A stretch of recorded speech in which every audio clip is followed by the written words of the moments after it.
तो आप लोगों से यही मेरी विनती है कि कम से कम जो पाया है इसको खोना नहीं है और इसको बैठाना है, रजाना है, अंदर में उसका अनुभव लेना है। सच्चित आनंद स्थिति क्या है उसको पाना है। इससे ऊपर में सहस्त्रार का स्थान है।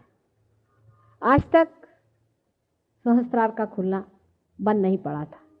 ये सभी जन्मों में मैं आई हुई हूँ, मैंने अनेक बार जन्म ली है, आप लोगों में से जो जानते हो जानते हैं, लेकिन सहस्त्रार का खोलना नहीं बंद पड़ा था।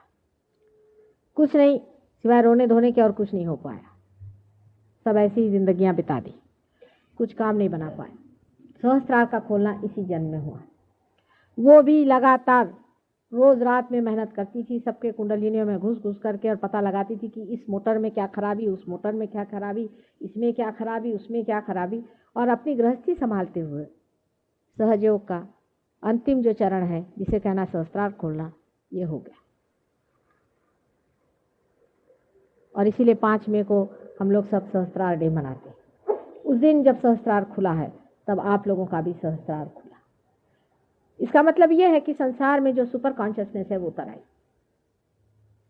इसीलिए आप सबको वाइब्रेशंस आ रहे हैं। आप कहिएगा कि इतने साल पहले, वर्षों पहले क्यों नहीं? एक आदि फूल आता था, बड़े मुश्किल से इस सटल चीज को पहुंचता था। सुपर कॉन्शियसनेस आने की जरूरत थी, सुपर कॉन्शियसनेस आने की जरूरत थी, परमात्मा का साम्राज्य आने की जरूरत थी, उसकी सेंसिटिविटी संसार में फैलने की जरूरत थी। नहीं तो परमात्मा का ही विश्वास टूट जाता, नहीं तो संसार ही डूब जाता और सत्ययुग की शुरुआत नहीं होती। सत्ययुग की शुरुआत हो गई है और सत्ययुग का पहले निशानी है कि किसी की भी लंथ फंथ चलने नहीं वाले। सत्ययुग की शुरुआत तब से हुई जब से संसार में कैंसर का रोग आ गया। कोई सी भी गड़बड़ी चलने नहीं वाली, धर्म में खड़ा होना ही पड़ेगा। आप अगर धर्म में खड़े नहीं होंगे तो एकदम अतिशय में जाएंगे। पहले आपने ऐसे बहुत से लोग सुने होंगे जो जिंदगी भर एक पैक शराब पीते थे, अब ऐसा नहीं होता। अब जो 10 साल का लड़का हो चाहे 15 साल का लड़का है, वो जैसे ही शराब शुरू करता है 2 साल में अल्कोहलिक हो जाएगा। हर एक चीज में गति आ गई है और गति आने के कारण अब चल नहीं पाएगा। मनुष्य को धार्मिक होना पड़ेगा, अपने धर्म में जागना पड़ेगा। जो मनुष्य नहीं जागेगा वो ताड़ित होगा, वो नुकसान उठाएगा, शारीरिक, मानसिक, बौद्धिक, हर तरह का नुकसान उठाएगा।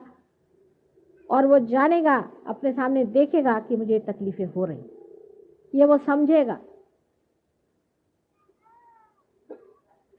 यही आज का विशेष समय आया हुआ है, ट्रांजिशन का समय कहिए कि अब सतयुग में उतरने वाले हैं।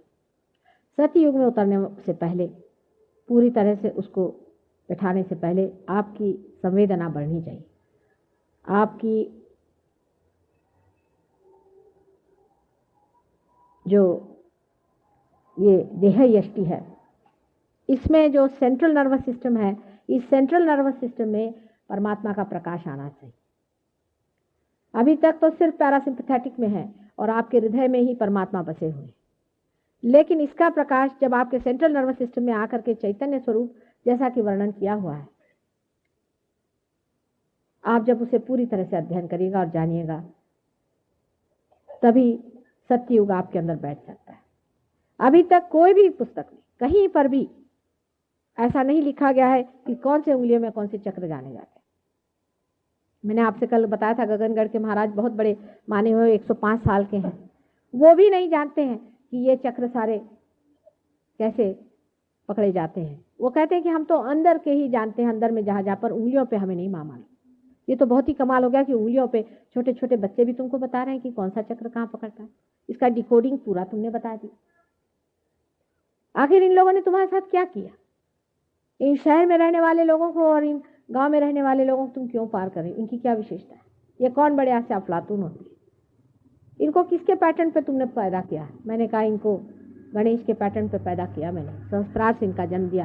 तुम लोग तो बड़े अपने को पराक्रमी समझते थे कि हमने ये पाया, हमने वो पाया और हम फलाने हैं और हम दिखाने हैं। अब बैठे रहो। यही बच्चे मेरे काम आएंगे और यही दुनिया में दिखाएंगे कि परमात्मा है। और वो हमसे खुद ही बार बार वाद विवाद करते रहे, उसके बाद कहते रहे कि माँ 12 साल तक तुम मेहनत करना, फिर मैं आऊँगा